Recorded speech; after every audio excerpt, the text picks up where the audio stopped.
What is up, YouTube? We are finally back. Okay.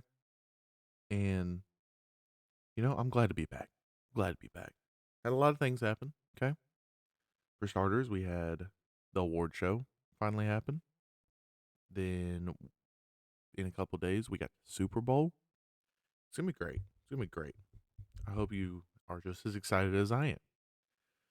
But, if you're new around here, I am your host, Dalton Lee.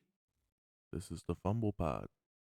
So, let's start off with some of the reactions to the award show. I will say, for the most part, I thought everything kind of went according to plan, just in terms of who was supposed to win what. The only true toss ups were the MVP and Coach of the Year, were the two, in my opinion, that could kind of go a couple directions. MVP for the longest time, it was either Drake May or Matthew Stafford. Thought both were really worthy candidates. I thought, both players had really good years. It can go to either one. It's not going to hurt my feelings. Gave it to Stafford. I'm like, okay. Happy for Stafford. He wins his first. Never won one. I'm so happy for him. Right. And everybody's saying, well, what about Drake May? What about Drake May? He took his team to the Super Bowl.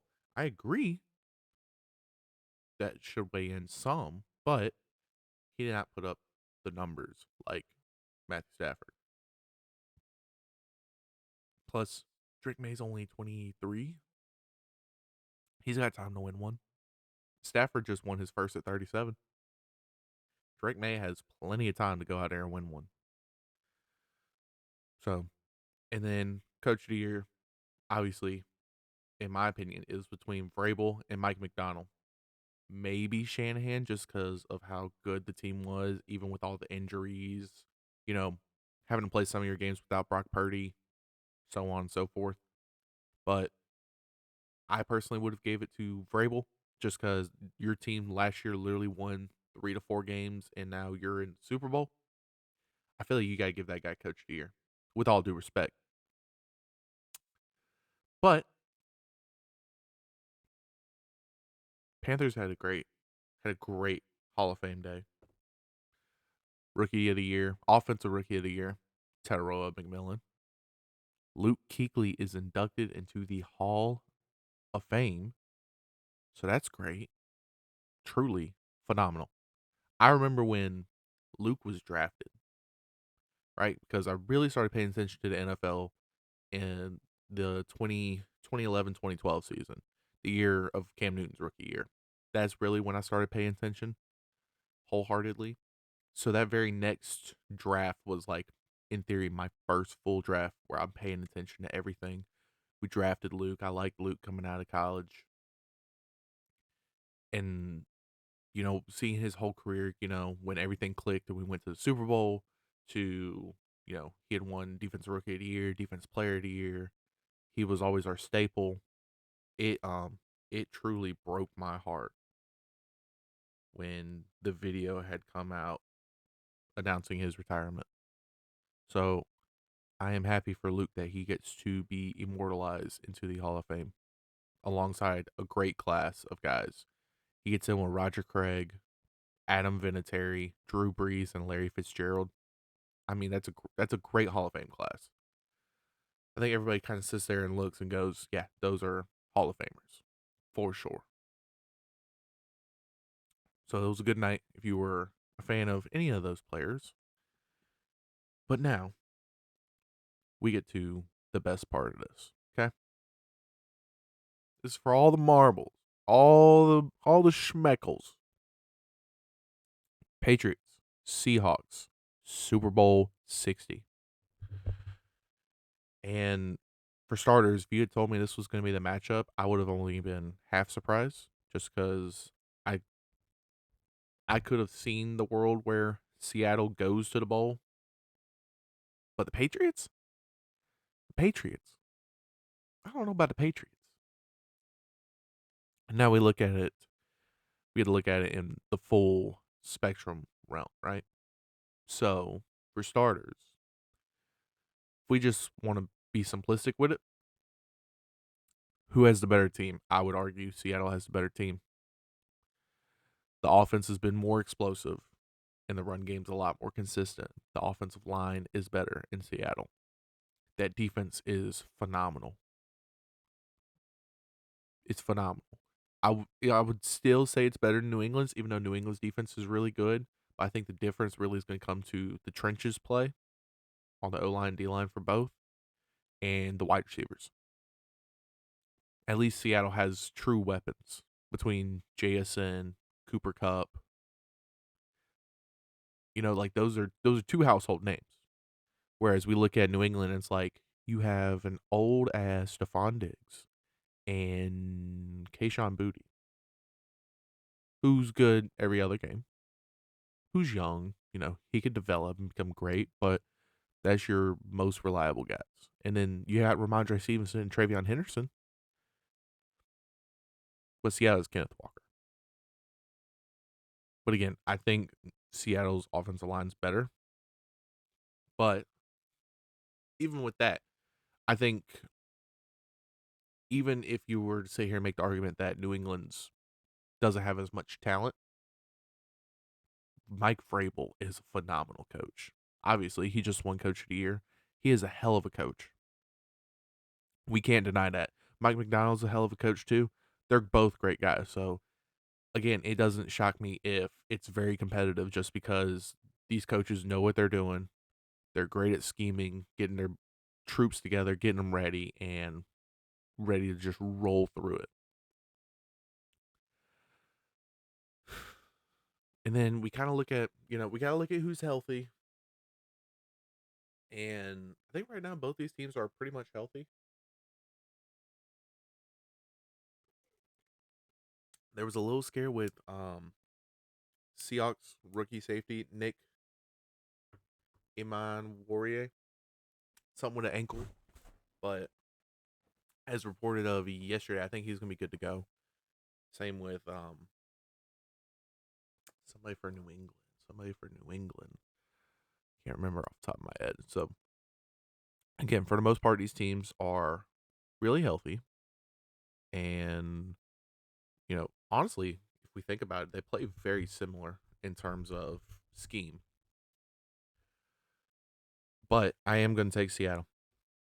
28-13. 28-13. I just think Seattle's got the better team, better roster. They're flying around the ball more, truly. So there's no point in sugarcoating it at this point.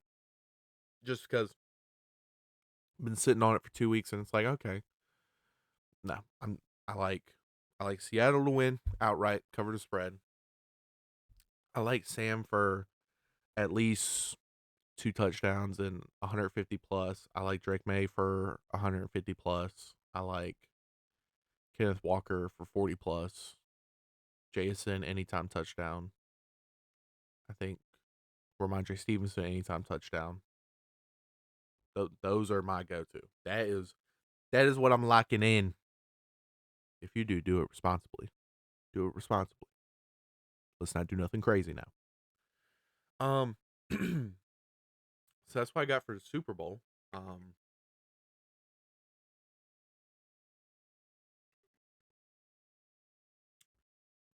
that's kind of all I really got right now, just because, I mean, let's see. The last time we talked, nothing crazy has really happened in the college world as of right now. Outside of Miami uh, poaching Darian Mensah and Cooper Barkate from Duke, which I hate. Not just because I am a Duke football fan. I just finally watched my team be competitive enough to win a conference championship, but because it was not well after, it was right there at the end of the transfer portal window. Both players are supposed to be signed under contract, so they're not even supposed to be talked to by other schools. And then yet, when the wee hours of the portal, they both enter it, and they're both going on a visit to Miami. Yeah, I hate that that's how the college football world goes right now, but it's because I think the biggest issue, and I've said it before multiple times, I'll keep saying it until there's some kind of fix. We need a governing body of sorts, like a commissioner, somebody that can look at their overrule and be like, no, this can't happen. No, you can't do this, and set some true guidelines. Because if not, we're gonna keep having, you know, this won't be the last time this happens. Technically, this wasn't the first. If we think about it, Damon Williams at Washington technically did this first. Being under contract and then entering the transfer portal. It's just the only difference was his was early enough in it versus the wee hours of the window closing. So that's really the only difference. But I hate it because now you got a team that is supposed to be a defending conference champion scrambling for help at the wide receiver position and quarterback position. When since almost the beginning of the portal, they thought they were good because they had players under contract. And now they can just be outbidded by the school that was runner up in the national championship. Which I understand Miami can write bigger checks than Duke when it comes to football. I understand that 100%. But at the end of the day, there's just, you know, this again, like I said, this won't be the last time. Because what's gonna stop, say, let's say that Iowa football has a great year. They're able to get it together. Like, great. We got a young team. We're actually able to score. We got a great defense. We just made the playoff. We can probably go back next year. And then Ohio State comes in and they're like, yeah, I actually want your quarterback and some of your defense. And then the guys just leave. Even though they may be under contract for that second year, they just leave because there's nobody to stop them. It's just, it's just going to keep happening. And then, the rich are going to be richer and the poor is going to be poorer. And then you're almost going to make it like two different leagues in college football. And that would suck to watch, personally. But that's really all I got for you today. I'm excited for the Super Bowl. I'm excited for a little bit of college basketball this weekend. We got Battle of the Blues. Go to hell, Carolina. Um, you got the Super Bowl. I think there's gonna be some funny commercials. I'm kind of upset. There's really gonna be no big time movie trailers, aka nothing Marvel. Kind of throws me for a loop. Not happy about that, but it is what it is. But yeah, I think this is gonna be a great weekend. If you're new around here, subscribe, hit the notification button, let you know when we post more content. And if you've been around for a minute, drop your score predictions for the Super Bowl and any other marquee event you're watching this weekend. But until next week, when we are fully in the off season, deuces.